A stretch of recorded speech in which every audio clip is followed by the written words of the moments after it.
Reporter Kurukshetra തത്സമയം കോഴിക്കോട് നിന്നുമാണ് പ്രേക്ഷകർക്കൊപ്പം ചേരുന്നത്. കോഴിക്കോടിന്റെ കൽബിൽ ആരാണ്? കോഴിക്കോട് UDFന്റെ സിറ്റിംഗ് MP നേരിടാൻ സാക്ഷാൽ ഇളമരം കരീം ഇറങ്ങുമ്പോൾ, MT രമേശ് NDA സ്ഥാനാർത്ഥി ഇറങ്ങുമ്പോൾ കോഴിക്കോടിലെ വോട്ടർമാർക്കും നെഞ്ചിടിപ്പേറുകയാണ്. കോഴിക്കോട് ലോക്സഭാ മണ്ഡലത്തിലെ തെരഞ്ഞെടുപ്പ് വിശേഷങ്ങളുമായി നമ്മൾ ആരംഭിക്കുന്നു. റിപ്പോർട്ടർ കുരുക്ഷേത്രം തത്സമയം. സ്വാഗതം.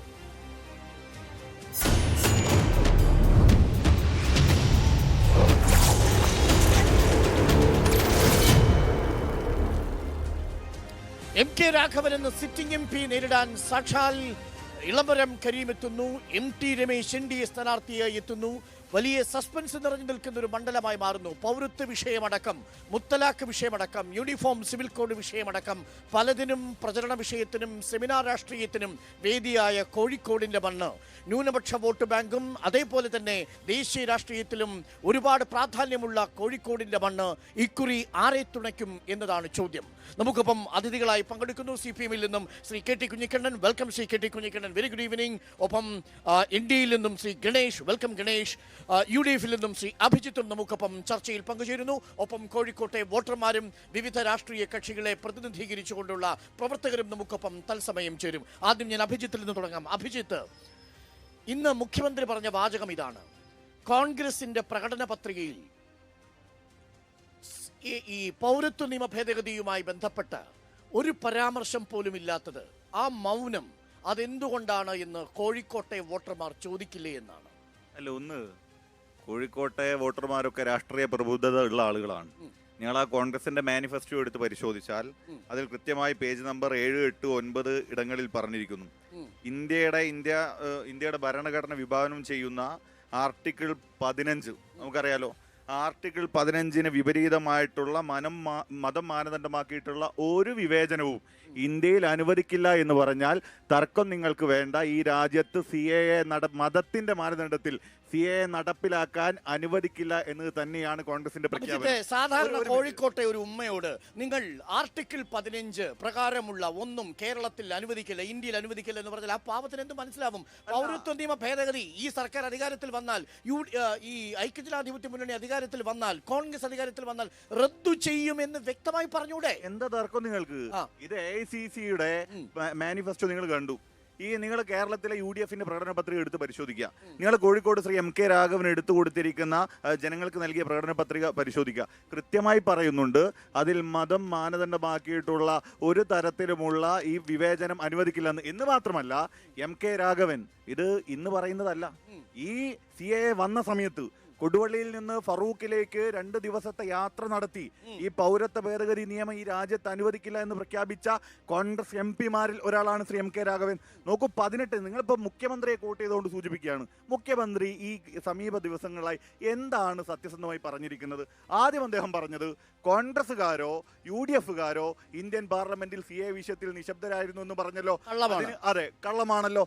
അതിന്റെ മറുപടി കൊടുത്തപ്പോ പിന്നെയും 2-3 വട്ടം അത് ആവർത്തിച്ചു അദ്ദേഹം. പക്ഷെ അത് ജനങ്ങൾ ആ വാക്കുകളെ പുച്ഛത്തോടെ തള്ളിക്കളഞ്ഞപ്പോ പിന്നീട് അതിനെപ്പറ്റി മിണ്ടിയില്ല. പക്ഷെ നിങ്ങളുടെ ന്യായ പത്രികയിൽ ഈ പൗരത്വ നിയമ ഭേദഗതി എന്നൊരു വാക്കില്ലാതെ പോയത് എന്തുകൊണ്ടാണ്? ഞാൻ നേരത്തെ സൂചിപ്പിച്ചു, ഇത്തവണ തെരഞ്ഞെടുപ്പിൽ ജനങ്ങളുടെ സാമൂഹികമായിട്ടുള്ള സാമ്പത്തികമായിട്ടുള്ള ഉന്നമനത്തെ ലക്ഷ്യം വെച്ചുകൊണ്ട് ആ പ്രകടന പത്രിക ജനങ്ങൾക്കിടയിൽ ചർച്ചയാക്കി മുമ്പോട്ട് പോകണമെന്നുള്ള ലക്ഷ്യത്തോടെ നമ്മൾ മുമ്പോട്ട് പോകുന്നു. അതിൽ കൃത്യമായി പറയുന്നു മതം മാനദണ്ഡമാക്കിയിട്ടുള്ള ഒരു വിവേചനവും ഇന്ത്യയിൽ അനുവദിക്കില്ല എന്ന് പറഞ്ഞാൽ അതിലെല്ലാം ഉണ്ട് അരുൺ. അത് നിങ്ങൾക്ക് മനസ്സിലായിട്ടില്ലെങ്കിൽ, അത് ഇവിടുത്തെ CPM-കാർക്ക് മനസ്സിലായിട്ടില്ലെങ്കിൽ, നിങ്ങൾ കുറച്ചാളുകൾക്ക് മനസ്സിലാകാത്തത് പൊതുജനത്തിന് അത് മനസ്സിലായിട്ടുണ്ട്. ആർട്ടിക്കിൾ 15 ഈ ഫ്രീഡം ഫ്രം ഡിസ്ക്രിമിനേഷൻ, ഇതൊക്കെ സാധാരണക്കാർക്ക് മനസ്സിലാവുന്ന ഭാഷയാണോ അഭിജിത്ത്? അരുൺ, 18 കേസുകളാണ് ശ്രീ രാഹുൽ ഗാന്ധി എന്ന് പറയുന്ന നേതാവിന്റെ പേരിൽ CAA വിരുദ്ധ സമരങ്ങളുടെ പേരിൽ എടുത്തിരിക്കുന്ന ഈ രാജ്യത്തും. നോക്കൂ, ഭാരത് ജോഡോ ന്യായ യാത്രയുമായി ബന്ധപ്പെട്ടും ഭാരത് ജോഡോ യാത്രയുമായി ബന്ധപ്പെട്ടും കന്യാകുമാരി നിന്ന് കശ്മീർ വരെ സഞ്ചരിക്കുമ്പോൾ ഈ ഇടങ്ങളിലെല്ലാം പറഞ്ഞത് രാജ്യത്തെ ജനങ്ങളെ ഭിന്നിപ്പിക്കുന്ന ഒരു നിയമവും നടപ്പിലാക്കില്ല എന്ന് തന്നെയാണ്. അതിന്റെ തനിയാവർത്തനമാണ് കഴിഞ്ഞ ദിവസം ശ്രീ ജയറാം രമേശ് പറഞ്ഞതും. അത് തന്നെയാണ് സംഘടനാകാരൻ. പക്ഷെ അപ്പോഴും മല്ലികാർജുൻ ഖർഗെ ഒരു രാവ് വെളുത്തിട്ട് പറയാമെന്ന് മറുപടി പറഞ്ഞു പോയ ആളെ പിന്നീട് പൊടിയിട്ട് കണ്ടിട്ടില്ല CAA വിഷയത്തിൽ. അരുൺ, എന്താണെന്നറിയോ, അങ്ങ് കേരളത്തിലെ പാർട്ടികളെ കാണുമ്പോൾ 4-3-7 ആളുകളുള്ള പാർട്ടിക്കാർ കണ്ണൂർ ഇരുന്നാൽ ജില്ലാ കമ്മിറ്റി, 4-3-7 ആളുകൾ തിരുവനന്തപുരത്ത് ഇരുന്നാൽ സംസ്ഥാന സെക്രട്ടേറിയറ്റ്, അതേ ആളുകൾ കേന്ദ്രത്തിൽ ഇരുന്നാൽ സെൻട്രൽ ബ്യൂറോ എന്ന് പറയുന്നിടത്ത് നിന്ന് ഞങ്ങളുടെ സംഘടനാ കാര്യങ്ങൾ പറയാൻ, കോൺഗ്രസിന്റെ കാര്യങ്ങൾ പറയാൻ സംഘടനാകാര്യ ജനറൽ സെക്രട്ടറി ഉണ്ട്. ഇനി CA വിഷയത്തിലടക്കം ഈ AICC പ്രസിഡന്റിന്റെ വാദങ്ങൾ പറയാൻ, കോൺഗ്രസിന്റെ നിലപാട് പറയാൻ ചുമതലപ്പെടുത്തിയത് ശ്രീ ജയറാം രമേശിനെയാണ്. അദ്ദേഹം ഞാൻ വളരെ ഓപ്പണായ ഒരു കാര്യം ചോദിക്കാൻ പറ്റിയത്, ഈ കഴിഞ്ഞ ഒരാഴ്ചയായി കേരളത്തിൽ 3 കാര്യങ്ങളുടെ കാര്യത്തിൽ നിങ്ങൾക്ക് വീഴ്ച പറ്റൂ എന്നുള്ളത് ലീഗിനെ അടക്കം ബുദ്ധിമുട്ടിച്ചുകൊണ്ടിരിക്കുന്ന ഒരു ചോദ്യമാണ്. ഒന്ന്, നിങ്ങൾ വയനാട്ടിൽ രാഹുൽ ഗാന്ധി വരുമ്പോൾ കൊടി ഉയർത്താൻ കഴിയാത്തൊരു സാഹചര്യം ഉണ്ടാവുന്നു. അതിനാദ്യം നിങ്ങളൊരു ന്യായീകരണം പറയുന്നു. രണ്ടാമത് നിങ്ങൾ വ്യക്തമായി പറയുന്നു BJPയുടെ പ്രചരണക്കിണിയിൽ വീഴാതിരിക്കാനുള്ള തന്ത്രം. മറ്റൊരു പ്രധാനപ്പെട്ട വിഷയം, SDP-യുടെ പിന്തുണ കിട്ടുമ്പോൾ 72 മണിക്കൂറെടുത്ത് മാത്രമേ SDP-യുടെ പിന്തുണ വേണ്ടെന്ന് വയ്ക്കാൻ നിങ്ങൾക്ക് സാധിക്കുന്നുള്ളൂ. മൂന്നാമത്തെ പ്രധാനപ്പെട്ട കാര്യം, ന്യായ പത്രിക വരുമ്പോൾ ആ വിഷയത്തിലും CA അതിൽ കാണാതെ പോകുന്നു. ഇങ്ങനെ 3 കാര്യങ്ങൾ തുടർച്ചയായി ഇപ്പോൾ കോൺഗ്രസ് പ്രതിരോധത്തിലല്ലേ? 2 കാര്യങ്ങൾ. ഇന്ത്യ മുന്നണി ഏത് പതാക പിടിക്കണമെന്ന് ഇന്ത്യ മുന്നണിയിലെ പാർട്ടികൾ തീരുമാനിക്കട്ടെ. അതിൽ അസ്വസ്ഥരായിട്ടുള്ള ആളുകൾ നിങ്ങൾ പറഞ്ഞുകൊണ്ടേയിരിക്കുക. ഒന്നാമത്തെ കാര്യം. രണ്ടാമത്തെ കാര്യം അങ്ങ് സൂചിപ്പിച്ചു. നോക്കൂ, SDPI എന്ന് പറയുന്ന ഒരു പ്രസ്ഥാനം അവിടെ പിന്തുണ പ്രഖ്യാപിച്ചു. കൃത്യമായി UDF-ന്റെ ചെയർമാൻ ഒരു തർക്കവുമില്ലാത്ത രീതിയിൽ ശ്രീ VD സതീശൻ പറഞ്ഞു, ഭൂരിപക്ഷ എന്താ പറയുക, ന്യൂനപക്ഷ വർഗീയതയും വേണ്ട, ഭൂരിപക്ഷ വർഗീയതയും വേണ്ട. ഞാൻ ചോദിക്കുന്നു, ഓക്കെ പറഞ്ഞല്ലോ, എന്റെ പൊന്നരുണേ, നിങ്ങൾ വെറുതെ ഒന്ന് പത്തനംതിട്ട നഗരസഭയിലേക്ക് പോകുന്നേ. അവിടെ SDPIയും CPM-ഉം കൂട്ടുകെട്ടിലൂടെ അവിടെ ഭരണത്തിന് നേതൃത്വം കൊടുക്കും. നിങ്ങൾ കാണുന്നത് വാസ്തവവിരുദ്ധമാണ്. അവിടെ SDPയുടെ പിന്തുണയല്ല, കോൺഗ്രസ് വിമതയാണ് അവിടെ മത്സരം. സ്വതന്ത്രയായിരുന്നു.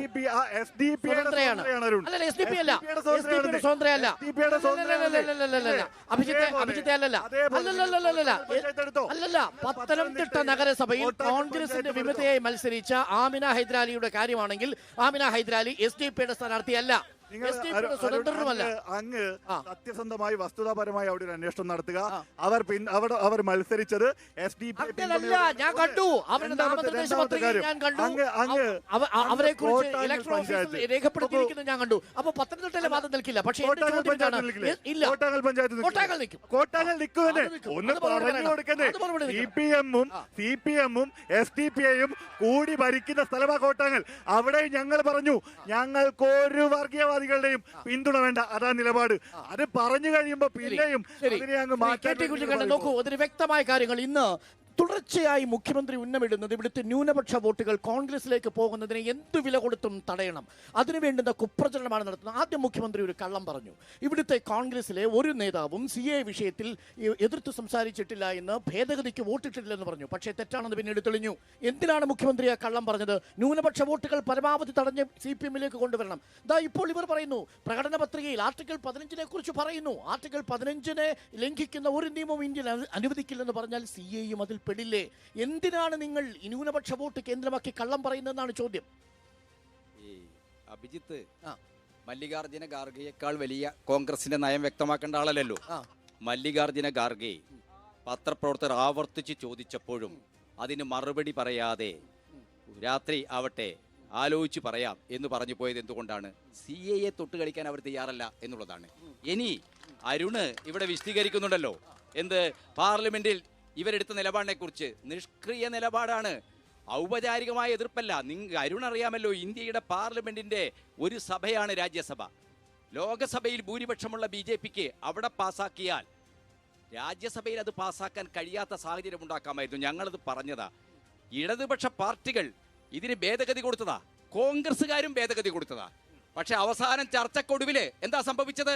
കോൺഗ്രസ് വോട്ടെടുപ്പിന്റെ സമയം വന്നപ്പോൾ അവരുടെ അമെൻമെന്റുകൾ പിൻവലിച്ചു.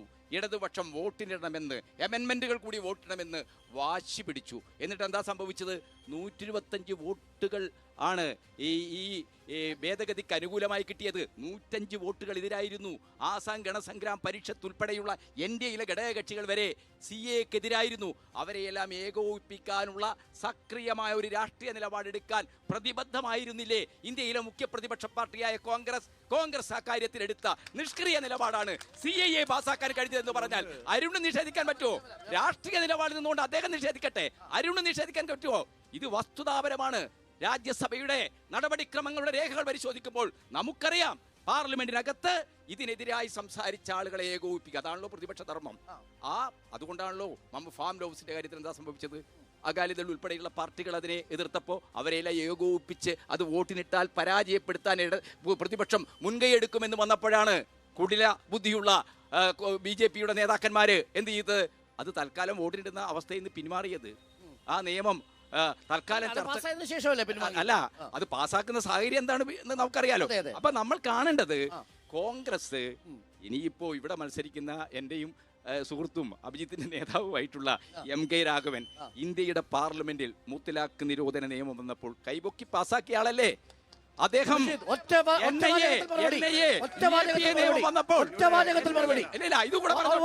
താങ്കളുടെ സമയമാണ്. ഒറ്റവാചകത്തിൽ മറുപടി. MK രാഘവൻ മുത്തലാഖിനെ അനുകൂലിച്ചുകൊണ്ട് മുത്തലാഖ് ക്രിമിനലൈസ് ചെയ്യുന്ന ഒരു ലെജിസ്ലേഷൻ അനുകൂലമായി വോട്ട് ചെയ്തു. മത്സരിച്ച് MK രാഘവനെ പരാജയപ്പെടുത്താൻ സാധിക്കില്ല എന്ന് വരുമ്പോ അങ്ങ് എല്ലാ പ്രചരണം നടത്തി പരാജയപ്പെടുത്താനുള്ള പോളിസിയുമായി പോകുന്ന ഒന്ന് അവർ മുത്തലാഖ് ബില്ലിന് അനുകൂലമായി MK രാഘവൻ വോട്ട് ചെയ്തോ ഇല്ലയോ? അത്രമാത്രം അറിഞ്ഞാൽ മതി. മുത്തലാഖ് ബില്ലിന് അനുകൂലമായി MK രാഘവൻ വോട്ട് ചെയ്തോ ഇല്ലയോ? ബന്ധപ്പെട്ട് MK രാഘവൻ വോട്ട് ചെയ്തിട്ടില്ല. ഇല്ല. ഓക്കെ, അദ്ദേഹം ഇല്ല എന്ന് പറഞ്ഞാൽ അരുണ സമ്മതിച്ചു കൊടുക്കുകയാണ്. പാർലമെന്റിൽ മുത്തലാഖ് നിരോധന നിയമം വന്നപ്പോൾ ഇടതുപക്ഷ പാർട്ടികളും മുസ്ലിം ലീഗിന്റെ 3 അംഗങ്ങൾ അവര് മാത്രമാണ് അതിനെ എതിർത്ത് നിലപാട് സ്വീകരിച്ചത്. ശശി തരൂര് ഒറ്റപ്പെട്ട ഒരു ശബ്ദമല്ല. കോൺഗ്രസ് പാർട്ടി ഈ കാര്യത്തിൽ എടുത്ത നിലപാടെന്ത്? കോഴിക്കോട് പാർലമെന്റ് മണ്ഡലത്തെ പ്രതിനിധീകരിക്കുന്ന രാഘവൻ ഉൾപ്പെടെയുള്ള കേരളത്തിൽ നിന്ന് പോയ 19 UDF MPമാര് ഈ കാര്യത്തിൽ എടുത്ത നിലപാടെന്ത്? NIA നോക്കൂ നിങ്ങൾ. NIA നിയമനിർമ്മാണ ഭേദഗതി വന്നപ്പോൾ അത് രാജ്യസഭയിൽ പരാജയപ്പെടുമായിരുന്നു. ആ പരാജയത്തെ ഇല്ലാതാക്കി കൊടുത്തത് മിസ്റ്റർ ചിദംബരമാണ്. ചിദംബരം ബില്ല് അവതരിപ്പിച്ച ദിവസം അമിത്ഷായെ ചൂണ്ടി ശക്തമായ ആ ബില്ലിനെതിരായിട്ട് സംസാരിച്ചു. പിറ്റേ ദിവസം ഈ ബില്ലിനെ അനുകൂലിക്കുന്നവർ ഭീകരവാദത്തെ സഹായിക്കുന്നവരാണ്, രാജ്യദ്രോഹത്തെ സഹായിക്കുന്നവരാണെന്ന് അമിത്ഷാ കണ്ണുരുട്ടി പറഞ്ഞപ്പോൾ ഒരു ക്ലോസ് ഇതിൽ എന്താണ് പ്രതിയാക്കപ്പെടുന്ന ആളുകൾക്ക് അവരുടെ വാദം സ്ഥാപിക്കാൻ കഴിയുമോ? അതിന് പ്രസ്താവന നടത്താൻ കഴിയുമോ? അപ്പൊ അമിത്ഷാ ചോദിച്ചു, വൈ നോട്ട്? അവർക്ക് അതിന് അവസരമുണ്ട്. എന്നാൽ ഇതാ ഞങ്ങളും കൈവക്കുന്നു. NIA നിയമത്തെ കൈവക്കി പാസാക്കിയ കോൺഗ്രസ് MPമാര് ഈ പാർലമെന്റ് മണ്ഡലത്തില് രാഘവനുമുണ്ടതില്. പക്ഷെ അതേ സർക്കാർ അതേ സർക്കാർ UAP വിഷയം വരുമ്പോൾ കേരളത്തിൽ അലനും താഹിക്കുമെതിരെ കേസെടുക്കുന്നു. അതാണ് പ്രശ്നം. അതാണ് പ്രശ്നം. അതാണ് പ്രശ്നം. NIA നിയമത്തിൽ വന്ന ഭേദഗതിയാണ് സംസ്ഥാന സർക്കാരിന്റെ അനുവാദമില്ലാതെ കേസ് അന്വേഷിക്കുന്ന സംസ്ഥാന പോലീസിന്റെ അനുവാദമില്ലാതെ NIAക്ക് നേരിട്ട് ഭീകരവാദവുമായി ബന്ധപ്പെട്ട ഏതൊരു സംഘടനയുമായി ബന്ധപ്പെട്ട കേസിൽ ഇടപെടാൻ കേസെടുക്കാം. അങ്ങനെയാ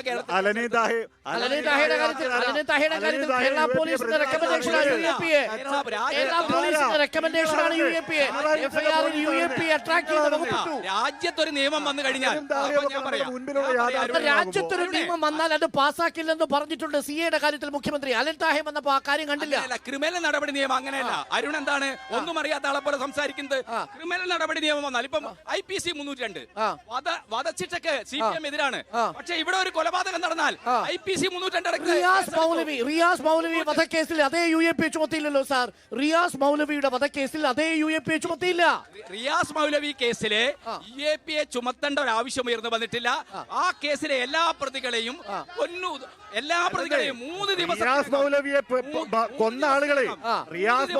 കൊന്ന ആളുകൾ RSSകാരായതുകൊണ്ട് അവർക്ക് UAP ചുമത്താൻ താല്പര്യമില്ലെന്ന് ഇപ്പുറത്ത്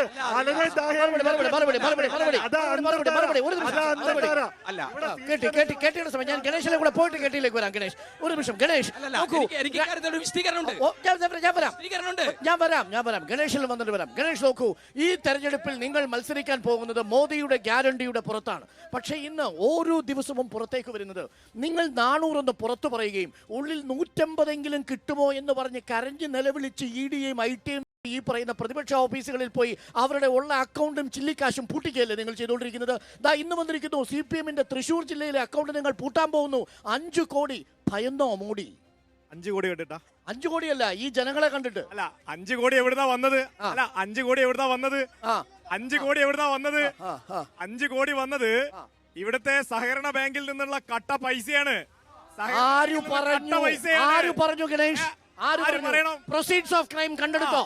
പ്രൊസീഡ്സ് ഓഫ് ക്രൈം കണ്ടെടുത്തോ? ആ. അത് ഈ 5 കോടിയും കരുവന്നൂരിലെ പണവും തമ്മിലുള്ള ബന്ധമുണ്ടെന്ന് എവിടെ തെളിവ്? തെളിവ് വരും. നിങ്ങൾ എന്തിനാ പേടിക്കുന്നത്? അന്വേഷിക്കില്ലേ? വരുമ്പോഴേക്ക് തെരഞ്ഞെടുപ്പ് കഴിയും. ഈ 5 കോടി പ്രതികളെ ഉപയോഗിക്കാൻ പറ്റാതെ വരും. തെരഞ്ഞെടുപ്പ് കഴിയൊന്നുമില്ല. തെരഞ്ഞെടുപ്പ് ഇത് കരുവന്നൂരില് തെരഞ്ഞെടുപ്പ് സ്റ്റണ്ട് കണ്ടിട്ടുള്ള അന്വേഷണമല്ല. അത് അന്വേഷണം നടക്കും. ഞാൻ പറയട്ടെ, അവരെ നോക്കരുത്. അല്ല അവര് നേരെ പറയണം. അന്വേഷണം നടന്നുകൊണ്ടിരിക്കുകയാണ്. അന്വേഷണം തെരഞ്ഞെടുപ്പ് കണ്ടിട്ടല്ല, അന്വേഷണം നടക്കും. അന്വേഷിച്ചാൽ ജില്ലാ സെക്രട്ടറി അടക്കമുള്ള ആളുകൾ അകത്തു പോകും. ശരി ഗണേഷ്, ഒറ്റ ചോദ്യമേ ഉള്ളൂ. നോക്കൂ, കരുവന്നൂർ വിഷയത്തിൽ ഒരു കുറ്റപത്രം സമർപ്പിച്ചല്ലോ. ആ കുറ്റപത്രത്തിൽ ഏത് നേതാവിന്റെ പേരുണ്ട് സാർ? സാറേ, നിങ്ങൾ എന്തിനാ പേടിക്കുന്നത്? എന്തിനു പേടിക്കുന്നു? പേടിക്കണ്ട, ആര് പേടിക്കുന്നു? അന്വേഷിക്കും. ഈ സർക്കാർ നിങ്ങൾ ഇങ്ങനെ അന്വേഷിച്ച് എവിടം വരെ പോയാലും തെരഞ്ഞെടുപ്പിന്റെ സമയമാകുമ്പോൾ ED വരുന്നു, IT വരുന്നു, CBI വരുന്നു. അതാണ് എന്റെ ചോദ്യം. നിങ്ങൾ ഇന്ത്യയിൽ ഉയരുന്ന പ്രതിഷേധം കണ്ട് ഭയന്നിരിക്കുന്നു മോദി? ഇന്ത്യയിൽ ഒരു പ്രതിഷേധവുമില്ല. ഇന്ത്യയിലെ ജനങ്ങൾ നരേന്ദ്രമോദിയെ 3ാം വട്ടവും സ്വീകരിക്കാൻ തയ്യാറായി നിൽക്കുകയാണ്. ഇന്ത്യയിലെ ജനങ്ങൾ നിങ്ങൾ കണ്ടോ? ഈ കേരളത്തിൽ നരേന്ദ്രമോദിയെ സ്വീകരിക്കുവാൻ ജനങ്ങൾ വരും. നരേന്ദ്രമോദി നടപ്പിലാക്കുന്ന പദ്ധതികൾ എട്ടുകാലി മമ്മൂഞ്ഞുമാരാവുന്ന MP-മാർ ഈ കോഴിക്കോടിന് വേണ്ട എന്ന് ഈ തെരഞ്ഞെടുപ്പ് തെളിയിക്കും. എട്ടുകാലി മമ്മൂഞ്ഞുമാർ വേണ്ട എന്ന് തെളിയിക്കും. അമൃത് പദ്ധതി, ഇവിടുത്തെ റെയിൽവേ സ്റ്റേഷൻ, ഇവിടുത്തെ ദേശീയപാത, അവിടെ ഫ്ലക്സ് അടിച്ചു വെക്കുന്ന MP വേണ്ട, അവിടെ ഫ്ലക്സ് അടിക്കുന്ന മരുമോൻ മന്ത്രി വേണ്ട എന്ന് ഈ കേരളം തെളിയിക്കും. ഒരു സംശയവും വേണ്ട. BJP-യുടെ മാത്രമാണ്. ഏത് മൻമോഹൻ സിംഗ് ശരി ഗണേഷ് ഇനി നേരിട്ടുള്ള 1-2 ചോദ്യങ്ങൾക്കുള്ള മറുപടി തന്നിട്ട് വോട്ടർമാരുടെ ചോദ്യത്തിലേക്ക് വരാം. ഒരു നിമിഷം സാർ. നോക്കൂ, 2014 മുതൽ 2024 വരെയുള്ള 10 വർഷം ഇന്ത്യയിലെ ശരാശരി ഒരു വോട്ടറുടെ ജീവിത ചെലവ് ഇരട്ടിയിലധികമായി എന്ന് നിങ്ങളുടെ തന്നെ കണക്കുകൾ പറയുന്നു. ഐക്യരാഷ്ട്ര സംഘടനയുടെ ILO-യുടെ കണക്ക് പ്രകാരം ചെലവ് വർദ്ധിച്ചു, തൊഴിലില്ലായ്മ നിരക്കും വർദ്ധിച്ചു. ഈ സാഹചര്യത്തിൽ ഇന്ത്യയിലെ തൊഴിലിന് വേണ്ടി കാത്തിരിക്കുന്ന ചെറുപ്പക്കാർ BJP-ക്ക് വോട്ട് ചെയ്യുമെന്ന് നിങ്ങൾ എങ്ങനെ കരുതും സാർ? അതുണ്ടാവും. എന്തുണ്ടാവും? തൊഴിലില്ലായ്മയോ? പറയട്ടെ, ഞാൻ ഫുള്ള് പറയട്ടെ. ഉണ്ടാവും. അവിടെ സെക്രട്ടേറിയറ്റില്, തിരുവനന്തപുരം സെക്രട്ടേറിയറ്റില് പിണറായി വിജയന്റെ മൂക്കിന്റെ തുമ്പില് മുട്ടിലെഴുക തൊഴിലിന് വേണ്ടി മുട്ടിലെഴുയുന്നു. ഗുജറാത്തിലുണ്ടോ? മധ്യപ്രദേശിലുണ്ടോ? അവിടെ തൊഴിലില്ല.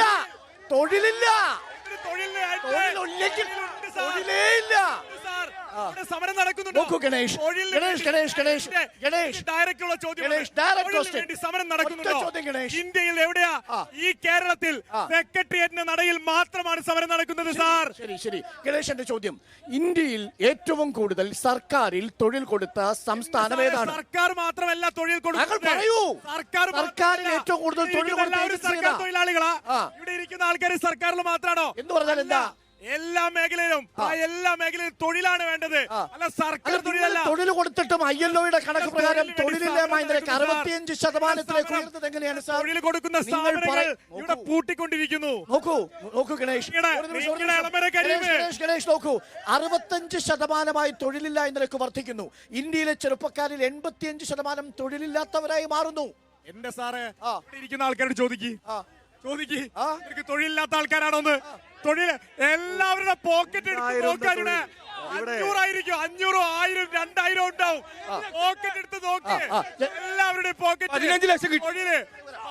പോക്കറ്റ് കാണിക്ക്, പേഴ്സ് കാണിക്ക്, തൊഴിലുണ്ടാവും. 50 രൂപയ്ക്ക് പെട്രോളൂടെ അഴിമതിയും പെട്രോളിലേക്ക്. ഗണേഷ്, എന്റെ ചോദ്യം സ്പെസിഫിക് ആയിരുന്നു. അതായത് 2 ചോദ്യങ്ങൾക്ക് താങ്കൾക്ക് ഉത്തരമില്ല. ഒന്ന്, ജീവിത ചെലവ് ഇരട്ടിച്ചു. എതിർവാദമുണ്ടോ?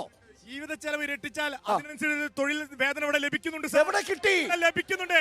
ഇവിടെ ആരെങ്കിലും നോക്ക്, നിങ്ങൾ ഇവരൊക്കെ നോക്കാറുണ്ട്. ഇത് കേരളമാണ് സാർ. ആയിക്കോട്ടെ, കേരളമാണ്. ഇവിടെ പട്ടിണി കിടക്കുന്നത് 66,000 ആൾക്കാർ മാത്രമാണ്. എന്താണ്, ആർക്കാണ് സാധ്യത? നമുക്ക് ഭയങ്കര ബുദ്ധിമുട്ടുള്ള കാര്യങ്ങളാണ്. എന്താ ബുദ്ധിമുട്ട്? നിസ്സാരക്കാരൻ നിത്യജീവിതം കഴിയുന്നില്ല. എന്താ കഴിയാത്തത്? എന്താ തൊഴിലില്ല. BJP നേതാവിനോട് നമുക്ക് ചോദിച്ചാലോ? ആര് വന്നാലും നമുക്ക് നമ്മുടെ ആവശ്യം തൊഴിലാണ് ആവശ്യം. ഓക്കെ, എന്താണ് മണ്ഡലത്തിലെ മൊത്തത്തിലുള്ള സാധ്യത? സാധ്യത ഒന്നും പറയാനില്ല. UDF വൻ ഭൂരിപക്ഷത്തിൽ ജയിക്കും. എന്തുകൊണ്ട് അതല്ലേ സാധ്യം. എന്തുകൊണ്ട് കഴിഞ്ഞ 2 ടേമായിട്ട് രാഘവേട്ടൻ ചെയ്ത വികസന പ്രവർത്തനങ്ങൾ മാത്രം ചർച്ച ചെയ്താൽ മതി. പക്ഷെ കേന്ദ്രത്തിൽ മോദി സർക്കാരാണ് ഇത്തവണ വരുന്നതെന്ന് കേൾക്കുന്നു. അത് കേൾവിയല്ലേ ഉള്ളൂ. അങ്ങനെ എന്തെല്ലാം കേൾക്കാൻ ഇന്ന് വരില്ല. നടക്കുന്നു. വരില്ല, 100% ഉറപ്പാണ് വരില്ല. ഉറപ്പാണ് രാഹുൽ ഗാന്ധി വരും. ഉറപ്പാണ്. ഇവിടെ ഉറപ്പല്ല, ഇവിടെ ഗ്യാരണ്ടി പറഞ്ഞുകൊണ്ടാണ് മോദി ഈ പ്രാവശ്യം വോട്ട് ചോദിക്കുന്നത്. ആ അദ്ദേഹം വിവാഹിതനാണ്. 2014 തെരഞ്ഞെടുപ്പില് അത് മറച്ചു വെച്ച് ആ സ്ത്രീക്ക് ഗ്യാരണ്ടി കൊടുക്കാൻ പറ്റാത്ത വ്യക്തി ഇന്ത്യയിലെ സ്ത്രീകൾക്ക് അമ്മയെ അമ്മയാക്കുന്ന ഗ്യാരണ്ടിയാ കൊടുക്കുന്നത്. ആര് വിശ്വസിക്കും? നാരി ശക്തി എന്നല്ലേ പറഞ്ഞത്? നിങ്ങളുടെ സർക്കാരിന് പറ്റാത്തത് മോദി സർക്കാരിന് പറ്റിയില്ലേ? 33% സംവരണം ഇല്ല. ഇവിടെ സംവരണം ഉണ്ട്. 50% പറഞ്ഞു. എവിടെ വന്നു? നിയമമായോ? ഇല്ല. സ്ത്രീകളെ പറ്റിക്കാ ചെയ്യുന്നത്. സ്വന്തം ഭാര്യയെ പറ്റിച്ചു, സ്വന്തം വീട്ടിൽ പറ്റിച്ചു. അത് ചെലവായപ്പോ നാട്ടിലും പറ്റിക്കാൻ ഇറങ്ങിയിരിക്കണം. മൊത്തം പറ്റിപ്പാണ്. ഓക്കെ, എന്താണ് ഇവിടുത്തെ സാധ്യത? ഇവിടുത്തെ സാധ്യത 2 രൂപ വെച്ച് സെൻസസ് വാങ്ങി പെട്രോളിന്റെ സെസ്. സെസ് ഇത്രയും കാലങ്ങളായിട്ട് 7 മാസമായി പാവങ്ങൾ പറയുന്നത്. ഞങ്ങൾ ഓരോ വീട് കയറുമ്പോ കഷ്ടം പറയുന്ന ഈ പെൻഷൻ കൊടുക്ക ഇവരെന്തുകൊണ്ട് അത് കൊടുക്കുന്നില്ല? അതുപോലെ ഈ പെൻഷൻ ഇല്ല. ഇപ്പൊ ഈ വിഷുവായിട്ട് മാവേലി സ്റ്റോർ പാവപ്പെട്ടവർക്ക് ഓടിച്ചെന്ന് വാങ്ങാൻ പറ്റുന്ന ഒരു സ്ഥലമാണ് മാവേലി സ്റ്റോർ. ആ മാവേലി സ്റ്റോറിൽ ഒരു സാധനം ഇല്ല. ട്രാക്കിന്റെ മുകളിൽ കുറച്ച് സോപ്പ്, പേസ്റ്റ്, അവർക്ക് ആർപിക്ക് അങ്ങനെയുള്ള സാധനങ്ങൾ വെച്ചിട്ടാണ് മാവേലി കൊണ്ടെടുക്കുന്നത്. ഈ 2 പാവങ്ങൾക്ക് ജീവിക്കാൻ വേണ്ടിട്ട് വെക്കുന്ന ആ 2 സാധനം ഈ പെൻഷൻ 7 മാസമായിട്ട് പെൻഷൻ കിട്ടാത്ത ഈ പാവങ്ങൾക്ക് അവർക്ക് ഈ പ്രഷർ, ഷുഗർ, കൊളസ്ട്രോൾ ഇത് കേന്ദ്രം തരാത്തോണ്ടാണെന്നാണല്ലോ സംസ്ഥാന സർക്കാർ പറയുന്നത്. എന്ത് കേന്ദ്രം തരാത്തോണ്ടാണ് എന്നാണ് പറയുന്നത്. കേന്ദ്ര സംസ്ഥാന സർക്കാർ എന്ത് കാട്ടി? പാവപ്പെട്ടവരാണ് പെൻഷൻ പൈസ വാങ്ങിയിട്ട് അത് ആദ്യം അതെ, പെട്രോളിന് എന്താ ഒരു സാധ്യത? ഇത് തന്നെയാണോ? പെൻഷന്റെ കാര്യം തന്നെയാണോ?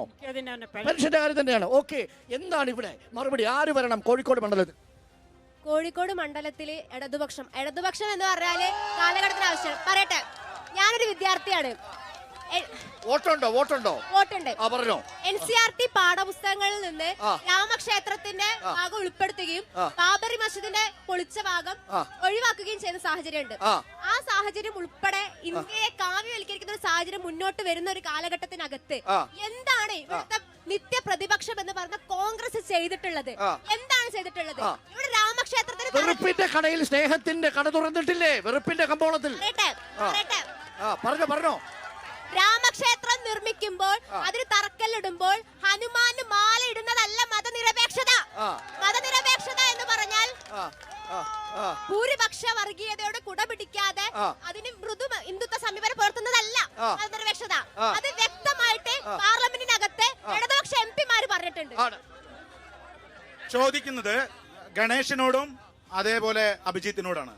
ഗണേഷ് പറയേണ്ടത് ഒന്നതാണ് ഏറ്റവും പ്രധാനപ്പെട്ടത്.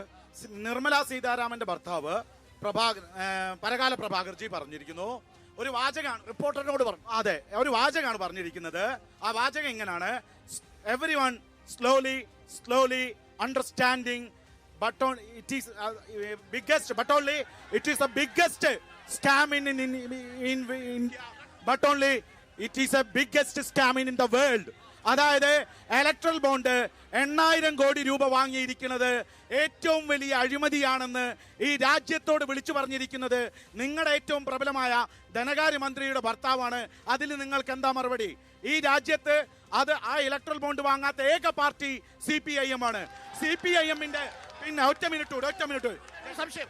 ആ ഇലക്ട്രൽ ബോണ്ട് കൊടുത്ത മേഘയും ആ ഇലക്ട്രൽ ബോണ്ടിൽ കൊടുത്ത നവയുഗയും CPM-ന് പണം കൊടുത്തു എന്നാണല്ലോ ഇന്നലെ ഷിബു ബേബി ജോൺ പറഞ്ഞത്.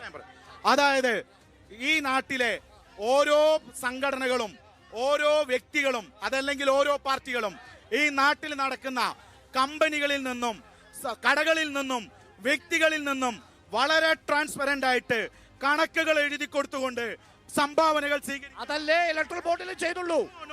It is the institutional corruption. അതാണ് ഒരു സ്ഥാപനം വഴി കേന്ദ്ര സർക്കാർ അഴിമതിക്ക്. ഈ ഇലക്ട്രൽ ബോണ്ടില് CPM ഫണ്ട് വാങ്ങില്ല എന്ന് പറയുന്നത് ഇലക്ട്രൽ ബോണ്ടിന്റെ മാനദണ്ഡം വെച്ച് ഒറ്റ മിനിറ്റ് പറഞ്ഞോട്ടെ സമാധാനിക്കും. ഇലക്ട്രൽ ബോണ്ടില് ഫണ്ട് വാങ്ങണമെങ്കിൽ ഈ രാജ്യത്ത് 1% വോട്ട് വേണം. 1% വോട്ടില്ലാത്ത ആളുകൾക്ക് എങ്ങനെയാണ് ഇലക്ട്രൽ ബോണ്ടിൽ പങ്കെടുക്കാൻ അത് പങ്കെടുക്കാൻ സാധിക്കില്ല. അങ്ങനെയുള്ള സാഹചര്യം. രണ്ടാമത്തെ കാര്യം, എന്റെ പ്രിയപ്പെട്ട KT കുഞ്ഞികൃഷ്ണേട്ടൻ CPM ഇലക്ട്രൽ ബോണ്ടിന്റെ കാര്യത്തിൽ അങ്ങനെയൊന്നുമല്ല. ഇലക്ട്രൽ ബോണ്ടിൽ CPM-ന് പണം വേണ്ട എന്നുള്ളത് അവരുടെ പ്രഖ്യാപിത നയമാണ്. അരുണേ 1% വോട്ട് വേണം. CPM-ന് അതിൽ പങ്കെടുക്കാൻ സാധിക്കില്ല. ഇലക്ട്രൽ ബോണ്ടിൽ CPM-ന് പങ്കെടുക്കാൻ കഴിയാത്തതുകൊണ്ടാണ് അവരതിൽ വരാത്തത്. രണ്ടാമത്തെ കാര്യം, ഇവിടെ KT കുഞ്ഞികൃഷ്ണേട്ടൻ ബഹുമാനപ്പെട്ട CPM-ന്റെ പ്രതിനിധി KT കുഞ്ഞികൃഷ്ണേട്ടൻ പറഞ്ഞു, CAA-യുമായി ബന്ധപ്പെട്ട് ഞങ്ങൾ ചോദിക്കുന്നത് നിയമ പോരാട്ടത്തിൽ ഇവിടെ CPM ഞങ്ങൾക്കറിയാം കപിൽ സിബലാണ് ഇന്ന് CAA പോരാട്ടത്തിന്റെ നിങ്ങളുടെ പാർട്ടി അല്ല കപിൽ സിബൽ, കോൺഗ്രസ് അല്ല. ഞങ്ങളുടെ പാർട്ടിയാണോ? ഞങ്ങളുടെ ഇന്നലെ വരെ മുസ്ലിം ലീഗിനെ ഇപ്പൊ അംഗീകരിക്കുന്നുണ്ടോ? അവര് മുസ്ലിം ലീഗിനെ അംഗീകരിക്കുന്നുണ്ടോ? അപ്പൊ ഒറ്റ അംഗീകരിക്കില്ല മുസ്ലിം ലീഗിനെ. കേരളത്തിൽ CPM സർക്കാർ ഒറ്റ ചോദ്യം KT കുഞ്ഞികൃഷ്ണൻ സാറോടാണ് ചോദ്യം. CAA വിഷയത്തിൽ കേരളത്തിന്റെ മുഖ്യമന്ത്രി BGM ഇട്ട് വലിയ ഭാഷയിൽ സംസാരിക്കുന്നുണ്ട്. ഞങ്ങൾക്ക് ചോദിക്കാനുള്ള ഒറ്റ ചോദ്യമേ ഉള്ളൂ. CAA വിഷയത്തിൽ കേരളത്തിന്റെ സർക്കാർ, കേരളത്തിന്റെ പോലീസ് എടുത്ത കേസുകൾ 400 ചില്ല കേസുകളുണ്ട്, 800 ചില്ല കേസുകളുണ്ട്. ആ കേസുകൾ പിൻവലിക്കാൻ കേരളത്തിന്റെ മുഖ്യമന്ത്രി തയ്യാറാണെങ്കിൽ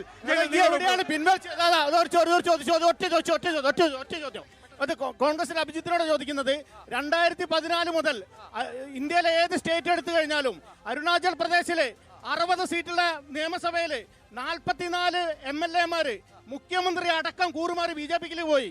രാജ്യത്തെ ജനങ്ങൾ തോൽപ്പിച്ച BJP-യെ കോൺഗ്രസ് ജയിച്ചു വന്നിട്ട് അധികാരത്തിലേറ്റിയ ആളുകൾ അവര്. ത്രിപുരയിൽ അടക്കട്ടെ, ബാക്കി പറയട്ടെ. പോണ്ടിച്ചേരി ഏത് സ്റ്റേറ്റ് വേണെടുത്തോ. ലാസ്റ്റ് ഗോവയില് പോണ്ടിച്ചേരിയിൽ 5 സീറ്റാണ് ഇവർക്കുള്ള. 5 സീറ്റ്, 5 സീറ്റിലെ മൊത്തം BJP-ക്ക് കൊടുത്ത് കോൺഗ്രസിന് എങ്ങനെ ജനങ്ങൾ വിശ്വസിക്കും? മറുപടി KT-യിൽ നിന്ന് തുടങ്ങാം. എന്റെ കോൺഗ്രസിന്റെ സുഹൃത്ത്, യുവ സുഹൃത്ത് ചോദിച്ചിരിക്കുന്നത്, CPM-ന് ഇലക്ട്രൽ ബോണ്ടിന്റെ വ്യവസ്ഥയനുസരിച്ച് ഇലക്ട്രൽ ബോണ്ട് വാങ്ങിക്കാനുള്ള വോട്ടിംഗ് ശതമാനം ഉണ്ടോന്നാ. അതിന് അരുൺ തന്നെ മറുപടി പറയേണ്ടതായിരുന്നു. 1.7%. 7% CPM-നുണ്ട്. 1%ആണ് വ്യവസ്ഥ. ഇവിടുന്ന് പറയുന്നത് കേട്ടിട്ട് ഇവിടെ വന്ന് വിളമ്പരുത് സുഹൃത്തെ. ചെറുപ്പക്കാരനല്ലേ, കാര്യങ്ങൾ പഠിക്കണ്ടേ? അപ്പൊ 1.77% ഷെയറുള്ള പാർട്ടിയാണ് ഞങ്ങളുടെ പാർട്ടിക്ക്. വേണമെങ്കിൽ ഇലക്ട്രൽ ബോണ്ട് വ്യവസ്ഥ അനുസരിച്ച് വാങ്ങിക്കാം. പക്ഷേ ആദർശാത്മകമായ നിലപാടാണ്. കോർപ്പറേറ്റുകളും രാഷ്ട്രീയ പാർട്ടികളും തമ്മിലുള്ള രഹസ്യ പണമിടപാടാണ് മിസ്റ്റർ ഈ ഇലക്ട്രൽ ബോണ്ട്. അതിന് നിങ്ങളും BJP ഒന്നിച്ചിരിക്കുകയാണ്. ഒറ്റ കാര്യം കേട്ടി. പക്ഷേ അതേ ഇലക്ട്രൽ ബോണ്ട് കൊടുത്ത ഷെയ്ഡി ക്യാരക്ടറുള്ള മേഘ ഇൻഡസ്ട്രീസിൽ നിന്നും നവയുഗിൽ നിന്നും CPM പണം വാങ്ങിയിട്ടുണ്ടെന്നാണ് ഷിബി ബോബിച്ചൻ പറയുന്നത്. ഇലക്ട്രൽ ബോണ്ട് വഴി അവർ നിയമാനുസൃതം കൊടുക്കുന്നു, നിങ്ങൾ പണം വാങ്ങുന്നു. അല്ല, CPM-നെ പോലൊരു പാർട്ടി, അതിന്റെ ഫണ്ട് ശേഖരണം വളരെ സുതാര്യമാണ്. ഞങ്ങൾക്ക് ഇലക്ട്രൽ ബോണ്ടിന്റെ ഒരു മറ വേണ്ട. ഞങ്ങൾ വളരെ ന്യായമായ രീതിയിൽ ജനങ്ങളെ സമീപിച്ച്, ഇവിടെ ഈ കൂടിയിരിക്കുന്ന കോൺഗ്രസ്സുകാരൊക്കെ ഞങ്ങൾ ബക്കറ്റ് പിരിവെടുക്കുന്നവരാന്ന് പറയുന്നവല്ലേ, ഞങ്ങൾ ജനങ്ങളിൽ നിന്ന്, പാർട്ടി പ്രവർത്തകരിൽ നിന്ന് പണം ശേഖരിച്ച് പ്രവർത്തിക്കുക. ഞങ്ങൾക്ക് കോർപ്പറേറ്റുകളുടെ ഫണ്ട് വേണ്ട. ക്വസ്റ്റ്യൻ നമ്പർ 2, CA വിഷയത്തിലുള്ള കേസ് പിൻവലിച്ചിട്ടും മതി ന്യൂനപക്ഷ പ്രേമം എന്നുള്ളതാണ്. CAA വിഷയത്തിൽ കേരളത്തിലുള്ള പ്രക്ഷോഭ പ്രചരണ പ്രവർത്തനത്തിന്റെ ഭാഗമായി എന്റെ പേരിൽ കേസെടുത്തിട്ടുണ്ട്. അതെന്താണ് കേസ്? എന്റെ പേരിൽ കേസെടുത്തിട്ടുണ്ട്. ഞാൻ കേസെടുത്തിട്ടുണ്ട്. ആ കേസുകളെല്ലാം പരിശോധിച്ച്, ഗൗരവ സ്വഭാവമുള്ള കേസുകളെല്ലാം പരിശോധിച്ച് ആ കേസുകളെല്ലാം എടുത്തു കളയാനാണ് കേരള സർക്കാർ തീരുമാനിച്ചിരിക്കുന്നത്. കേരള സർക്കാർ തീരുമാനിച്ചു. കേസ് പിൻവലിക്കാൻ തയ്യാറുണ്ടോന്നോ ചോദിച്ചത്? തയ്യാറുണ്ട് എന്നും ആ കേസുകൾ പിൻവലിക്കാൻ ഇവരുടെ പേരിൽ കേസുണ്ട്, പിൻവലിക്കാൻ തയ്യാറാണോ? ആ കേസ് കോടതിയിൽ വരുമ്പോ സർക്കാരിന്റെ അഭിഭാഷകൻ പറയും ഞങ്ങളത് പ്രസന്റ് ചെയ്യില്ല. ആ കേസ് പിൻവലിച്ചു. അടുത്ത ക്വസ്റ്റ്യൻ 3, ഒഴിഞ്ഞു കിടക്കുന്ന റാക്കുകളും പെൻഷനും അത് വോട്ടായി മാറുമെന്നുള്ളതാണ് ഈ സ്ത്രീകളുടെ അഭിപ്രായം. അവർക്ക് ആ ചേച്ചിമാർക്കൊന്നും അറിയാത്ത കൊണ്ടാണ്. കേരളത്തിലെ ഗവൺമെന്റ് പെൻഷൻ കൃത്യമായി കൊടുക്കുന്നതാണ്. കേന്ദ്ര സർക്കാർ നൽകേണ്ട വിഹിതം നൽകാത്തത് മൂലം, അത് കുടിശ്ശികയായത് മൂലം പെൻഷൻ കൊടുക്കുന്നതിൽ വൈഷമ്യം ഉണ്ടായിട്ടുണ്ട്. ആ പ്രശ്നങ്ങൾ പരിഹരിച്ച് ഇതാ ഓണം, ഇതാ വിഷു, ഈ വിഷു പെരുന്നാൾ ദിവസങ്ങളില് കേരളത്തിലെ എല്ലാ ആളുകൾക്കും പെൻഷൻ കിട്ടുകയാണ്. ബാക്കിയുള്ള കുടിശ്ശികയായിട്ടുള്ള തുക എല്ലാവർക്കും നൽകുകയാണ്. ഒരൊറ്റ ചോദ്യം കൂടി, ഒരു ഒറ്റ ചോദ്യം പ്രിയപ്പെട്ട KT കുഞ്ഞികൃഷ്ണേട്ടനോടാണ്, CPM-ന്റെ പ്രതിനിധിയോട്. ഇവിടെ നിങ്ങൾ ബെഹ്റയെ ബെഹ്റ എന്ന് പറയും ഞങ്ങൾ പറയുന്നു, ഞങ്ങൾ ആരോപണമല്ല, ഞങ്ങൾ ചോദ്യമായിട്ട് നിങ്ങളുടെ മുന്നിലേക്ക് വരിക. നിങ്ങൾ പറയും ഇവിടെ ഞങ്ങൾ ഒറ്റ മിനിറ്റ് ബെഹ്റ മുൻ D G P Behra DGP ആയി വിരമിച്ചു. DGP ആയി വിരമിച്ചതിന് ശേഷം നിങ്ങൾ വീണ്ടും പൊതുമേഖലാ സ്ഥാപനത്തിന്റെ മെട്രോ പൊതുമേഖലാ സ്ഥാപനത്തിന്റെ MD ആയി വെച്ചു. ഒരു ഭാഗത്ത് അതർ സ്റ്റേറ്റ് ആയിട്ടുള്ള തമിഴ്നാട്ടിൽ സ്റ്റാലിൻ എന്ന് പറയുന്ന ആള്, കന്ദസ്വാമി എന്ന് പറയുന്ന, നേരിട്ട് പോയി അമിത്ഷായെ അറസ്റ്റ് ചെയ്യാൻ ആരുണ്ട് എന്ന് ചോദിച്ചപ്പോൾ ഈ രാജ്യത്ത് ഞാനുണ്ടെന്ന് പറഞ്ഞ കന്ദസ്വാമിയെ ഒരു ഭാഗത്ത് DGP ആയി തമിഴ്നാട്ടിലെ മുഖ്യമന്ത്രി സ്റ്റാലിൻ വെക്കുമ്പോൾ ഇവിടെ മോദിയുടെ പാദസേവകനായിട്ടുള്ള ബെഹ്റയെ വെച്ച് വീണ്ടും പൊതുമേഖലാ സ്ഥാപനം വെക്കുമ്പോൾ നിങ്ങളും അവർ തമ്മിൽ അന്തർധാരയല്ലേ? അല്ല, ബെഹ്റ മോഡിയുടെ പാദസേവകനാണോ അല്ലയോ എന്നുള്ള കാര്യം അത് VD സതീശന്റെയും കോൺഗ്രസുകാരന്റെയും ഇന്ത്യൻസിനെ അറിയാമെങ്കിൽ അവർ അതിൻ്റെതായ നടപടികളും രാഷ്ട്രീയ പ്രചരണവും നടത്തട്ടെ. ശരി. ഇനി ഗണേശനോടുള്ള ചോദ്യങ്ങൾ കേട്ടല്ലോ. ഈ തെരഞ്ഞെടുപ്പിൽ എങ്ങനെയാണ് ഇദ്ദേഹം ചോദിക്കുന്ന ഒരു ചോദ്യം ഇതാണ്. NCERT പാഠപുസ്തകത്തിൽ നാളെ പൊളിറ്റിക്കൽ സയൻസ് പഠിപ്പിക്കാൻ പോകുന്ന ഒരു അധ്യാപകൻ ഈ ബാബറി മസ്ജിദിന് എന്ത് സംഭവിച്ചു എന്ന് ചോദിച്ചാൽ കഴിഞ്ഞ കാറ്റത്ത് വീണു എന്ന് പഠിപ്പിക്കണോ? ബാബറി മസ്ജിദ് ഇല്ല, പകരം രാമക്ഷേത്രമുണ്ട്. ഇതാണ് നിങ്ങളുടെ സർക്കാർ ചെയ്തുകൊണ്ടിരിക്കുന്നത്. നോക്കൂ, പരകാല പ്രഭാകർ പറഞ്ഞത് ലോകം കണ്ട വലിയ പൊളിറ്റിക്കൽ സ്കാം ആണ് ഇലക്ട്രൽ ബോണ്ട്. നിങ്ങൾ എങ്ങനെ പ്രതിരോധിക്കും സാർ? രാമക്ഷേത്രം പൊളിക്കുന്നതിന് മുന്നേ അവിടെ ബാബറി മസ്ജിദ് ആയിരുന്നു. ബാബറി മസ്ജിദ് പൊളിക്കുന്നതിന് മുന്നേ എന്തായിരുന്നു? പഠിക്കണ്ടേ? എല്ലാവർക്കും അറിയാം സാർ, എല്ലാവർക്കും അറിയാം. ഒരു തെളിവുമില്ല. ഇവിടുത്തെ തെളിവെന്തിനാ? നിങ്ങൾ പുസ്തകമായി പഠിക്കണം സാർ. ആ പുസ്തകം ഞങ്ങൾ എഴുതും. ഇന്ത്യയുടെ ചരിത്രം പഠിക്കണം സാർ. അത് തന്നെയാണ് ഞങ്ങൾ പറഞ്ഞത്. ഇന്ത്യയുടെ ചരിത്രം നിങ്ങൾ തെറ്റായി വ്യാഖ്യാനിച്ചു. അപ്പോൾ വേറൊരു പുസ്തകം വരും, പുതിയ ചരിത്രം വരും. ചെയ്യും. ഞങ്ങളെ 400-ലധികം സീറ്റുകൾ നൽകി ഈ അധികാരത്തിലെത്തിയത്. ഇനിയും കയറും. ഇവിടെ ചേച്ചി കളിയാക്കിയല്ലോ. ഇവിടെ അരുണാചലില് ഞങ്ങൾക്ക് എതിരാളികൾ പോലും ഇല്ല ചേച്ചി. ഇവിടെ കണ്ടോണ്ട് നിങ്ങൾ രാഹുൽ ഗാന്ധി, പ്രിയങ്ക ഗാന്ധിയും വയനാട്ടിലേക്ക് ബസ് കയറുമ്പോൾ അരുണാചലിലേക്ക് ബസ് കയറി കൂടായിരുന്നോ? എന്താ കേറാജിത്? ഇന്ത്യയിൽ എവിടെയും പോയാൽ കിട്ടില്ല. ഇതാ വയനാട്ടില് നിങ്ങൾ കണ്ടോ? വയനാട്ടിലും വലിയ മാറ്റങ്ങൾ ഉണ്ടാവും. ഒരു സംശയവും വേണ്ട. ഒരുമിച്ചുള്ള കൂവല് കണ്ടില്ലേ? ഒരുമിച്ചുള്ള കൂവല് കണ്ടില്ലേ? താങ്കൾ ശക്തനാണ്. താങ്കൾ ശക്തനാണ് എന്ന് തെളിയിച്ചോണ്ടിരിക്കുക. രണ്ടുപേരുടെയും പ്രധാനമന്ത്രി ഒരാള് ആണ് സാർ.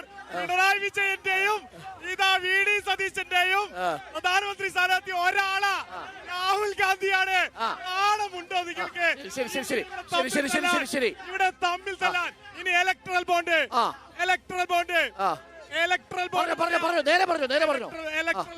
അവരുടെ മൈക്കില്ല.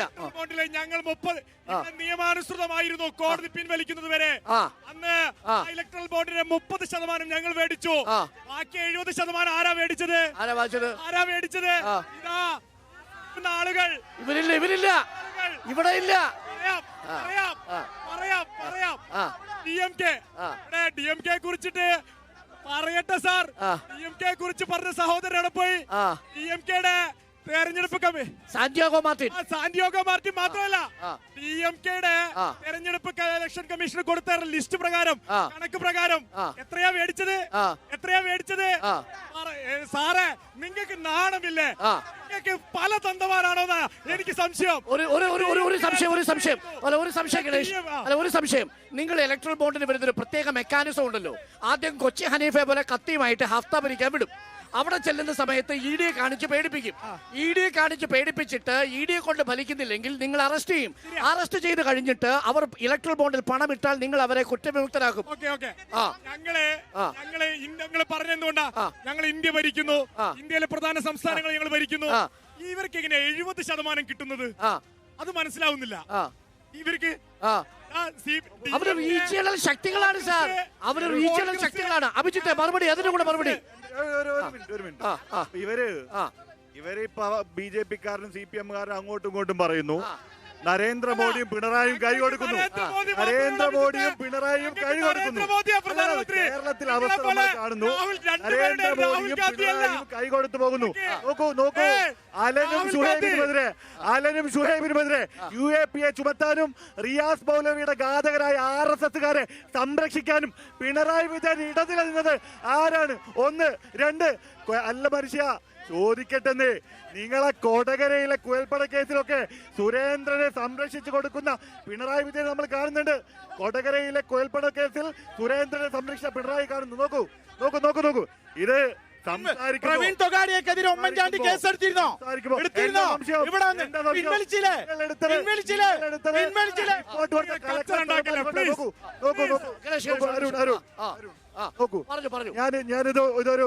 ഇത് ജനാധിപത്യ രീതിയിൽ പോകുന്ന ചർച്ചയാണ്. ഏകപക്ഷീയമായി നിങ്ങൾ കൊണ്ടുപോയിക്കോ. എന്നാലും പറയാം രണ്ട് കാര്യങ്ങൾ പറയാം. ഒന്ന് ഒരു മിനിറ്റ് തന്നെ ഒന്ന് എന്റെ കൊച്ചനിയത്തിയാണ്. അനിയത്തി പഠിച്ചു വരുന്ന ഒരാളാ. അനിയത്തി പറഞ്ഞ പോലെ ഈ രാജ്യത്ത് സംഘപരിവാർ കാവ്യവൽക്കരണത്തിന് വേണ്ടി ശ്രമിക്കുന്നുണ്ട്. ആ കാവ്യവൽക്കരണത്തിന് ശ്രമിക്കുമ്പോ ഞങ്ങൾ അതിനെതിരെ നിരന്തരം പോരാടുന്നുണ്ട്, സമരം നടത്തുന്നുണ്ട്. പക്ഷേ അനിയത്തി അറിയാത്തത് കണ്ണൂരിൽ ഇടതുപക്ഷ സിൻഡിക്കേറ്റിന്റെ കീഴിൽ സംഘപരിവാർ നേതാക്കളെ പഠിപ്പിക്കണമെന്ന് പറഞ്ഞത് CPM നേതാക്കളാണെന്ന് ഒന്ന് പഠിക്കണം കേട്ടോ. അതൊക്കെ ഒന്ന് പഠിക്കണം. രണ്ടാമത്തത് നോക്കൂ, ഞാൻ കോൺഗ്രസിനെ സംബന്ധിച്ച് ഇന്ത്യ മുന്നണിയെ സംബന്ധിച്ച് ഈ 2024 തെരഞ്ഞെടുപ്പ് എന്ന് പറയുന്നത് ഇന്ത്യയുടെ ജനാധിപത്യ മതനിരപേക്ഷ ബഹുസ്വര മൂല്യങ്ങൾ സംരക്ഷിക്കപ്പെടാനുള്ള തെരഞ്ഞെടുപ്പാണ്. ഈ രാജ്യത്തെ കാർന്നു തിന്നുന്ന ക്യാൻസറായ മോദി ഭരണകൂടത്തെ താഴെ ഇറക്കാനുള്ള തെരഞ്ഞെടുപ്പ്. നോക്കൂ, CPM ഈ തെരഞ്ഞെടുപ്പ് എന്താ? നാളുകളിൽ ഈനാമ്പേച്ചിയിലോ മരപ്പെട്ടിയിലോ എലിപ്പെട്ടിയിലോ വോട്ട് ചെയ്യുന്ന സാഹചര്യം ഉണ്ടാകാതിരിക്കാൻ ചിഹ്നം സംരക്ഷിക്കാനുള്ള തെരഞ്ഞെടുപ്പ്. ഞങ്ങളിവിടെ ഈ രാജ്യത്തെ ബാധിച്ച ക്യാൻസറായ സംഘപരിവാറിനെ താഴെ ഇറക്കാനുള്ള പോരാട്ടത്തിലാണ്. ആ പോരാട്ടത്തിൽ ഇന്ത്യ മുന്നണി വിജയിക്കുമെന്ന കാര്യത്തിൽ തർക്കമില്ല. ഇനി ഒരു കാര്യം കൂടി, നേരത്തെ RSSകാരന്റെ ആവേശത്തോടെയാണ് CPMന്റെ ഒരു പ്രതിനിധി അയ്യോ നോക്കൂ അവിടെ കോൺഗ്രസ്സുകാരൻ പോയല്ലോ എന്ന് പറയുന്നത്. ഞങ്ങൾ പറയുന്നു, അവസരവാദികൾ പോയാലും ഭീരുക്കൾ പോയാലും കോൺഗ്രസ്സുകാർ ഈ രാജ്യത്തെ സംഘപരിവാറിനെതിരെ പോരാടിക്കൊണ്ടേയിരിക്കും. പക്ഷേ 2009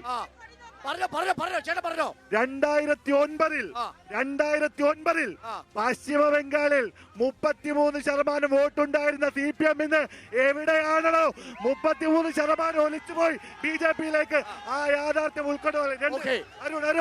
തെരഞ്ഞെടുപ്പിൽ അവരുടെ പാർട്ടി ചിഹ്നം മത്സരിക്കണം, അവരുടെ പാർട്ടി ചിഹ്നം സംരക്ഷിക്കണം. മറ്റു ചിലർക്ക് ഇന്ത്യയുടെ ദേശീയ പതാക സംരക്ഷിക്കണം, മറ്റു ചിലർക്ക് അവർക്ക് റേഷൻ കടകളിലും സപ്ലൈകോയിലും സാധനങ്ങൾ കിട്ടണം.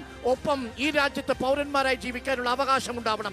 പല താല്പര്യങ്ങളാണ്. ഈ തെരഞ്ഞെടുപ്പിൽ ആരുടെ താല്പര്യത്തിലാണ് ഒരു പണത്തൂക്കം മുൻപിൽ കൽപ്പിക്കുക എന്ന് നമുക്ക് നോക്കാം. ഇടവേളയ്ക്ക് ഇഷ്ടമാണ് അഭിപ്രായം പറഞ്ഞു, വളരെ പെട്ടെന്ന് പറയണേ. ഭരണം വന്നാലാണ് സ്ത്രീകൾക്കും കുട്ടികൾക്കും സുരക്ഷിത ഉണ്ടാവുക.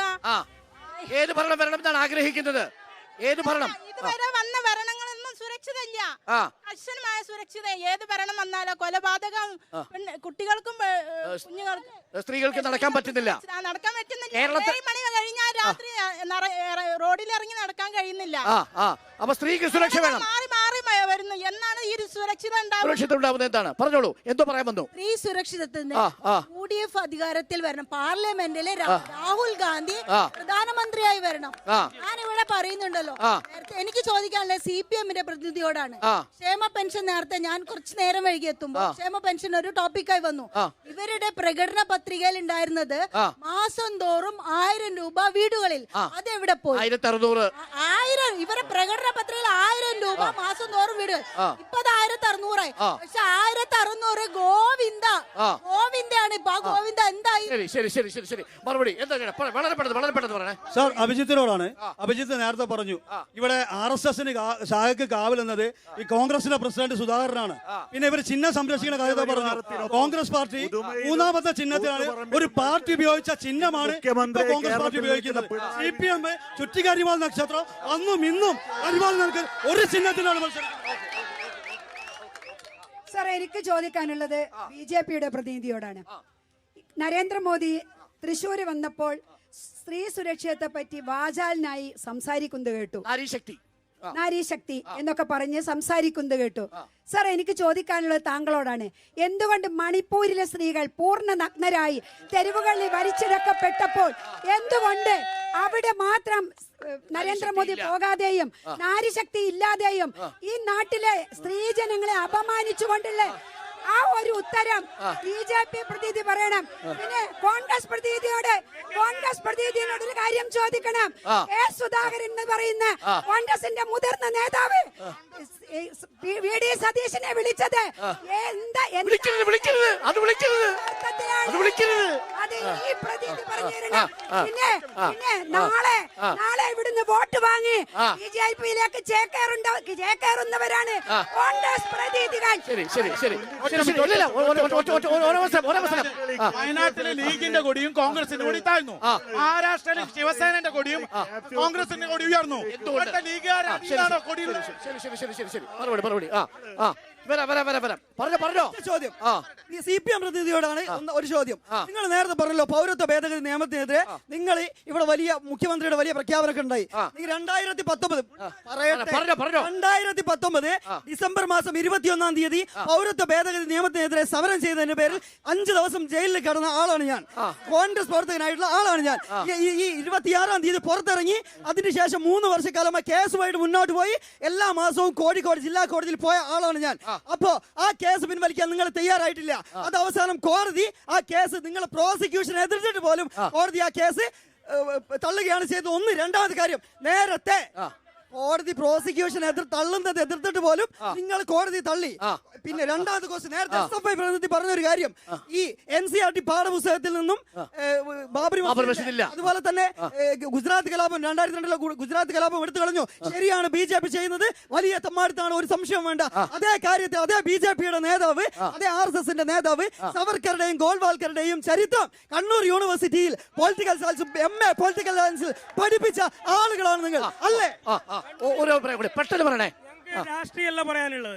ഞങ്ങള് ഓട്ടോക്കാരെ പോലീസുകാർ പീഡിപ്പിച്ചുകൊണ്ടിരിക്കുക. അതായത് ഞങ്ങള് പാർക്ക് ചെയ്യുന്ന സ്ഥലങ്ങളിലൊക്കെ വന്നിട്ട് അനധികൃതമായിട്ട് പിഴ ഈടാക്കുന്നു പോലീസുകാർ.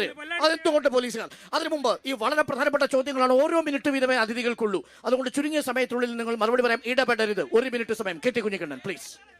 1 മിനിറ്റ് സമയമേ ഉള്ളൂ ഈ ചോദ്യങ്ങളും വിഷയങ്ങളും. അല്ല, 2 കാര്യം എനിക്കിവിടെ സൂചിപ്പിക്കാനുണ്ട്. ഈ സഹോദരി മണിപ്പൂരിലെ സ്ത്രീകൾ അനുഭവിച്ച ഏറ്റവും ഹീനമായ ആക്രമണത്തെക്കുറിച്ച് പറഞ്ഞപ്പോൾ കോൺഗ്രസിന്റെ ഭാഗത്ത് നിന്ന് കൂക്കിവിളി. ഇതെന്താണ് ഇത് കാണിക്കുന്നത്? ഇതെന്താണ് കാണിക്കുന്നത്? രാഹുൽ ഗാന്ധി പോയിട്ടുണ്ട്. ഇനി കോൺഗ്രസിന്റെ അല്ല,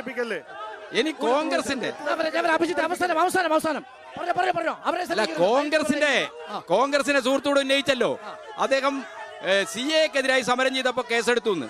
സമരം ചെയ്തിട്ടുള്ള കേസെടുത്തത് അദ്ദേഹം PWDക്കെതിരായിട്ട് കല്ലെറിഞ്ഞതാ. ആ കല്ലെറിഞ്ഞതിന്റെ പേരിലുള്ള കേസാത്. ആ കേസ് പോലും പ്രോസിക്യൂഷൻ പ്രസ് ചെയ്തില്ല. അതിന്റെ ഭാഗമായിട്ടാണ് വിട്ടുപോയത്. അപ്പൊ CAക്കെതിരായിട്ട് നിലപാടില്ലാത്ത ആളുകള് ഇവിടെ ഇടതുപക്ഷ മുന്നണി ഗവൺമെന്റ് കേസെടുത്തു എന്നും പറഞ്ഞാൽ CAക്കെതിരായിട്ടുള്ള നിലപാടില്ല. CAക്കെതിരായിട്ട് മൗനം പാലിച്ച് BJPയുടെ അജണ്ടയിൽ കളിക്കുകയാണ് കോൺഗ്രസുകാര്. ഗണേഷ് പറയൂ, ഈ പ്രതിരോധങ്ങളെയൊക്കെ കണ്ടില്ലെന്ന് വെക്കാൻ നിങ്ങൾക്ക് കഴിയുമോ ഗണേഷ്? തീർച്ചയായും ഞാൻ പറഞ്ഞല്ലോ പറഞ്ഞു. ലീഗിന്റെ കൊടി കാണാനില്ല. നിങ്ങൾ ഡിവൈഎഫ്ഐക്കാർ കൊടി ഫെസ്റ്റ് നടത്തണം. ലീഗിന്റെ കൊടി ഫെസ്റ്റ് എന്താ കൊടി ഫെസ്റ്റ് നടത്തിക്കൂടെ? നിങ്ങൾ എല്ലാ ഫെസ്റ്റ് നടത്തുന്ന ആൾക്കാരാണല്ലോ. നിങ്ങൾ ഫെസ്റ്റ് നടത്തണം. അല്ല, കൊടി ഫെസ്റ്റ് നടത്തണം. കൊടി മാത്രമല്ല, ഈ രാജ്യത്തെ ദേശീയ സ്വാതന്ത്ര്യ സമരത്തിൽ പാറിക്കളിച്ച കൊടിയാണ്. ചെമ്പകതയോടൊപ്പം പതാകയോടൊപ്പം പാറിക്കളിച്ച കൊടിയാണ് ചെങ്കൊടി, പച്ചക്കൊടി. ആ പച്ചക്കൊടി പ്രതീക. ഞാൻ പറഞ്ഞല്ലോ, ലീഗിനെ സ്വീകരിക്കാൻ വേണ്ടി കുറെ കാലം ഇവർ കാത്തിരിക്കും. ഇവർക്കൊക്കെ ലക്ഷ്യം ഇവിടുത്തെ ന്യൂനപക്ഷ വോട്ടുകൾ മാത്രമാണ്.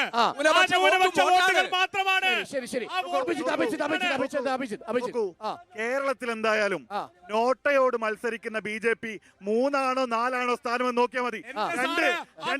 BJPക്ക് വേണ്ടി പറയട്ടെ BJPയുടെ നാവായി പ്രവർത്തിക്കുന്ന CPM പരാജയ ബിജെപിയുടെ നാവായി പ്രവർത്തിക്കുന്ന CPM-നെ സംബന്ധിച്ച് ഇന്നലെ ബോംബ് നിർമ്മാണത്തിൽ ഷെറിൻ എന്ന് പറയുന്ന ഒരു ചെറുപ്പക്കാരുടെ ജീവൻ പോയി. അല്ലായിരുന്നെങ്കിൽ ഒരു കലാപം ഇവർ ആസൂത്രണം ചെയ്തതിന്. 2, ഞങ്ങളെ സംബന്ധിച്ച് ഈ തെരഞ്ഞെടുപ്പിൽ കഴിഞ്ഞ 3 തവണയായി MK രാഘവൻ എന്ന് പറയുന്ന ജനപ്രതിനിധി കോഴിക്കോട് നടത്തിയ വികസന പ്രവർത്തനങ്ങൾ, ആ വികസന വിഷയങ്ങൾ മുമ്പോട്ട് പോകുമ്പോൾ സംഘപരിവാറും നരേന്ദ്രമോദി കൊണ്ടുവന്ന വികസനം അതിന് ഫ്ലെക്സ് അടിച്ചു വെക്കുക, അത് മാത്രമേ ഉള്ളൂ. നരേന്ദ്രമോദി ഫ്ലെക്സ് അടിച്ചു. ഈ രാഷ്ട്രീയ പ്രബുദ്ധമായ കോഴിക്കോടിനെ പ്രതിനിധീകരിക്കും. എളമര കരീമോ ഇവിടെ എളമര കരീമോ പൂട്ടിക്കുന്ന ആളല്ലേ? ഒരു പ്രതിനിധിയായി ഇത്തവണ തെരഞ്ഞെടുക്കപ്പെടും. നിങ്ങൾക്ക് തർക്കം വേണ്ട. 1 ലക്ഷം വോട്ടിന്റെ ഭൂരിപക്ഷത്തിൽ MK രാഘവൻ പാർലമെന്റിലേക്ക് കടന്നു പോകും.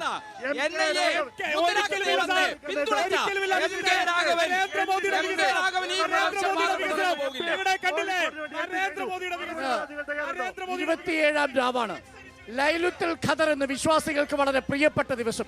പുണ്യങ്ങളിൽ പുണ്യം ചെയ്ത രാവാണ് ലൈലുത്തുൽ ഖദർ. ഈ 27-ാം രാവ് കോഴിക്കോട്ടുകാർക്കും മലബാറിനും പ്രത്യേക താല്പര്യമുള്ളതാണ്, ലോകമെമ്പാടുമുള്ള മുസ്ലിം വിശ്വാസികൾക്കും.